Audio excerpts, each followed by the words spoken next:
Hello, welcome. I'm Pauline from PQW. I'm thrilled you can join me. I just want to explain to you how simple it can be to quilt beautiful blocks using your domestic sewing machine, feed dogs up and stitching on a line.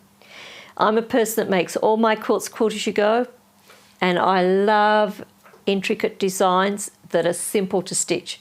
As you can see here, we've just got all the little baubles quilted onto this beautiful runner. These were all quilted as individual pieces, then joined together in my Quilt As You Go technique, which you can watch any of my YouTube videos on my channel and learn how to do everything Quilt As You Go. But I want to introduce you to our Quilt As You Go quilting template set C. And that's what I have here in front of me. Two different templates that can create some amazing shapes. The templates are small, but you can enlarge them to give you a really nice fill-in, to fill in a whole block, a border, or whatever you want to fill in with your quilting. So let's show you exactly how to use them. I always and strongly suggest using the Hobbs Heirloom double-sided fusible batting like I have here on these pieces. I have this already ironed up, but I can peel it off quite easily. It's a lovely batting to use, and doing my quilts quilt as you go, it allows there to be no bulk anywhere. It just makes the quilt sit beautifully flat. 80% cotton, 20% polyester. We just cut our pieces to size, layer the 3 layers together on an ironing surface, and with a hot, dry iron, you slowly press. Don't rub the iron over it too fast because it's got adhesive in it, a very, very light adhesive, and the adhesive does wash out when you wash your project for the first time. But you need to get plenty of heat into it, over the surface of it, so it becomes activated onto your fabric and it grabs. Once you get the top surface done, you can see how beautifully flat it comes out. Flip over to the back, flatten it all out, and press the back. Very, very simple to do. Once you've got that done, you're ready then to put your quilting design on. Now, most people would pin their 3 layers together, and that would make it terribly difficult to put your design on. Another reason why I love the Hobbs fusible batting, ironing up my layers first, when I go to trace my design onto my fabric's not going to stretch because it's got that body to it. So my design stays exactly as it should. So let's start drawing some circles first. So we've got on here, you can see we've got the lines going off to the side, or we've got the lines coming around. Very, very simple. We've got dots or little holes through the template all the way around. They're reference lines, so you can line things up exactly. So I'm going to start up here, and I always use the Bohin fabric marking pencil. This is this one here. You can buy it from our website with the black and the white leads, which means now I can mark any coloured fabric. I'm going to use the dark lead on this light green fabric, and I'm going to go around. I'll come over to the side. I'm just going to mark the dots that are on the corners of the template, just so I've got them as reference.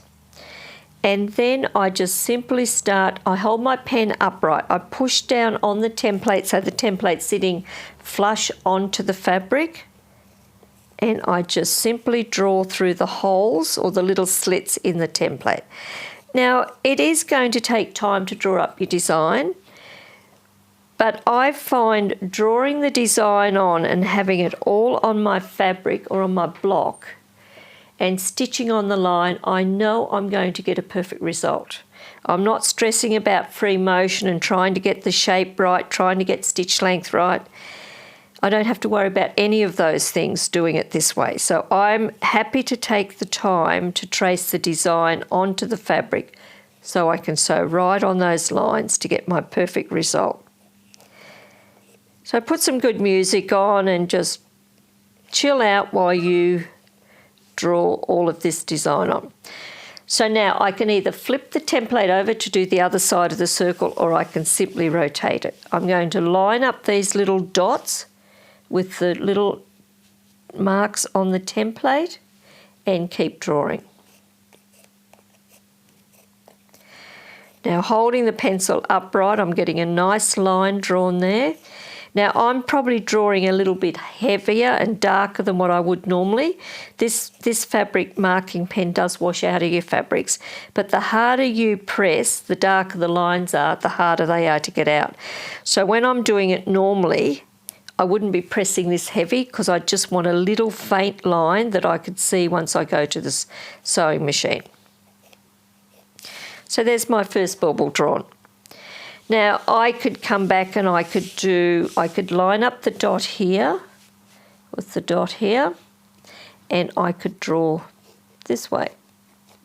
So there's no rhyme or reason to the shape that you create. You can become very, very creative with some wonderful, wonderful moving shapes. And it's just like line drawings, but you're going to stitch them. And I'm sure you'll be thrilled with the end result. As you can see with this little runner I have here, using the navy fabric with the white contrast thread, it just comes out spectacular. Now I've got that drawn, put my dots in,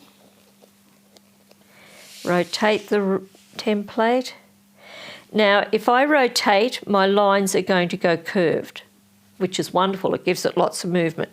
But if I flip the template, the curves are going to run around. So you just decide how you want that to happen. Now with these templates, you get a wonderful design sheet that shows you all the different designs that you can create. So this is just a little bit on the circles. Now you'll be able to go to our website, which is pqw.com.au. You'll be able to download more design sheets that you can put in your folder, so you've got lots and lots of ideas that we can present to you. But with the set, when you purchase a set, you just get the one sheet, just to get you started. Now, to move on, also in that set of templates, we have the lovely clamshell, this one, which I love. And here it is quilted out. You can see here that it adds another great element. And if I wanted to, I could just join all of these together and just have line stitched all over my project. Whichever way you go, it's going to be wonderful. You can interact the clamshell with the circles and come up with another whole range of patterns. But the same thing, you will put your template down and you will just mark. Now I'm going to come back and refer to the reference sheet. So here you can see this is the template. That would be the first one you wanted to draw if you wanted to fill in exactly like we have here. Now you can see when we've been stitching, we've built up threads in a few areas where we've stitched back over lines. I love that happening because it really builds up the design beautifully for you. And I always say there's no rules. You've just got to make the design work for you. But I would trace this section on here first, which would be facing this way. I would draw that one on. Then the template is then pushed up. So the point of the template here is sitting to the top of this clamshell here. And you can see how they all interlock together. Here we could do this sort of spinning shape. Look how fabulous it looks. So there's no rules. You can just go and stitch all of those, create whatever you want. Mix the two templates together. In our range of Quilt As You Go quilting templates, these are not the only two. We have lots more that you can choose from. We're adding to them all the time. And I can guarantee you'll be a beautiful quilter without the least amount of stress. And then once you get your blocks quilted, you can then start to join them all together. So it doesn't matter whether you're using piece blocks, applique blocks, or just doing a quilted piece like this one here. You'll be able to do beautiful, beautiful work. I'm going to take you to the sewing machine and show you how to stitch, how to start, how to stop, how I set my sewing machine up, and how we simply stitch some of these designs. So let's go to the sewing machine and learn a little bit more about stitching. As you can see, I use a very small basic machine. I love my little Bernina. I've had it for years and I love it. I don't have a lot of space in here. I don't have a big extension table out. I don't need it. If I was probably going to quilt a big quilt, I would need to upgrade to, get everything bigger so that would manoeuvre the quilt through better, but I'm happy with what I've got. I have got a sew slip mat on the bed of the machine. If you don't know about these, they're a mat that you purchase from our website. You lay them across the machine. They've got a cutout for your feed dogs to work through because we're working with our feed dogs up. This grabs to the bed of the machine. It doesn't move, but it creates a slippery surface. So when we put our fabric under here to quilt, it's very easy to slide it through. I'm not having to push and shove and all of those sort of things. And then I have an open toe foot on the machine. You can see here this foot has nothing in the front. Now some machines come with them. A lot of machines, it's an extra foot that you have to purchase. And let me tell you, if you're going to quilt in this method, it is a very essential thing to have because we want to be able to see the line that we've drawn. We've drawn all these beautiful lines. I want to be able to see them. If I have a foot that's closed in, it's going to not visually allow me to see those lines. I've just got a regular shiny thread on the machine. I've got a titanium top stitch needle in here. Now that's a needle that penetrates through all the layers beautifully. It doesn't leave any holes. They don't go blunt as quickly as a regular needle does. And they've got a very big eye. So using nice, fine, shiny threads, they're not going to split as they run through the eye of the needle. So you can find them on our website also. Starting and stopping, and you'll notice that we haven't got a walking foot. We don't have to use a walking foot when we're using this Hobbs Heirloom fusible batting because nothing's going to move. It eliminates so many of the issues. No pins, no walking foot, no free motion quilting. We're going to sew on a line. Do a little test run down the side of your fabric to see what is the right stitch length you use. I use a stitch length 2.55 on my sewing machine. You might need to use 3, you might want to be 2.5, you might want to be 2.6. Just don't have too small a stitch because you don't want it to cut through your batting. And that is a problem with a lot of quilting. A lot of people have too tiny a stitch and any batting, it can cut through it eventually. I draw my bobbin thread up to the top to start. I have my stitch length on 0. I do a couple of stitches and then I increase my stitch length up to 2.55 over a few stitches just so that it anchors it off.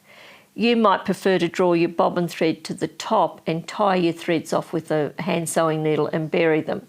That is a personal choice of the way you like to start and stop. On my machine, I have a needle up, needle down position, so I always make sure that that is in the down position. So I'm going to use it now to draw my bobbin thread to the top. Oops. Down, up, pull up on your top thread and your bobbin thread pops up. That way I'm not going to get all knotting underneath. It doesn't matter where you start because your fabric and your wadding is not going to move. Feed dogs are up, stitch length, set to whatever you need it to be. I'm going to come straight down through here. I'll put that stitch length down to 0 to start with, a couple of stitches on 0, and then over a few stitches I increase my stitch length up to 2.55. Now we don't have to sit at our machine in this position, we don't have to struggle over the machine. I have 2 rubber door wedges under the back of my machine, tilting my machine slightly forward. I'm sitting quite low because I want to see what the needle's doing. I don't want to be high and looking down and pressure down like we have to do when we're free motion. I want to sit back with my shoulders back in the chair. I do have my foot pedal directly under the needle and I do all my stitching with my left foot. That way I'm sitting at my machine with a perfectly straight spine.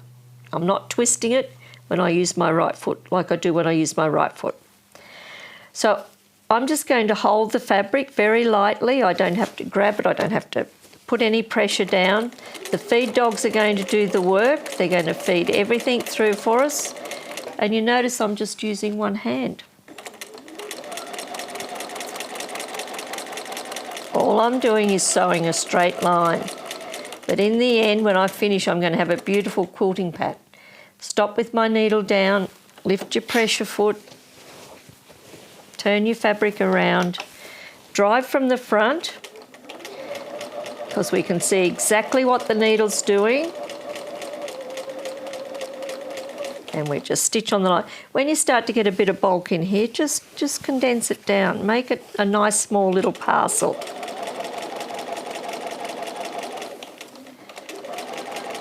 Now I'm coming back to those starting threads. I just want to nip them off to get them out of the road so they don't get all tangled up. You can cut right back close to where you started. And all we do is just keep rotating this around. You can do each individual bauble separately, or you could, if you had filled up your whole fabric with the same shape, you could just go from one section of the little bauble down right through the centre, come back one way, go back the other way. That's you're getting a stitching line going for a lot further than pivoting all the time. Now, I don't think you can get any easier method of quilting than doing it like this. So I'm going to now come off this one so that I don't have to keep pivoting it all the time. I'm just going to stitch across, and you can see that slow sew slip mat is allowing me to quilt without really having to struggle with that fabric. Let me just fold this up.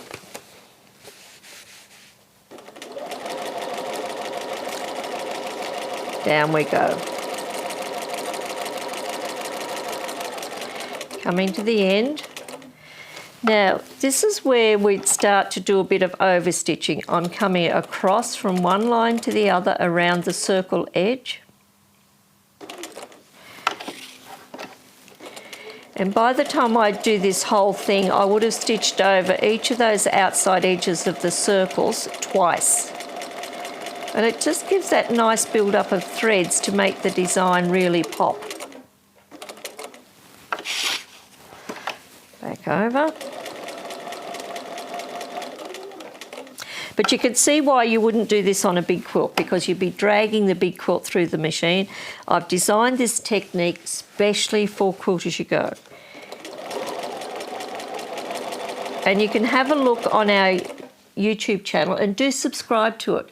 Do press that bell so every time we put a new video up for you, you get notifications, because we're going to be doing lots more with quilting. We're going to introduce you to so many more beautiful shapes that you can quilt on your quilt. You can see this quilt behind me. This was a complete Quilt As You Go quilt. We've got all of these simple little shapes. We've used our different templates to create all of these shapes. You build the blocks up first and then you join the quilt together. You quilt your borders before you join them onto the quilt. Such a simple, simple solution. So go to our website, pqw.com.au, subscribe to our newsletter, have a look at all the different Quilt As You Go quilting templates that we have available for you now, and we're going to be having lots more. And there's lots of little different pattern sheets that you're going to be able to download very soon to give you some more ideas on quilting. So till we meet again, happy stitching on the line.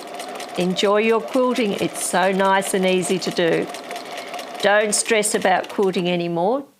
Do it the PQW way. You'll love it. Okay, bye for now.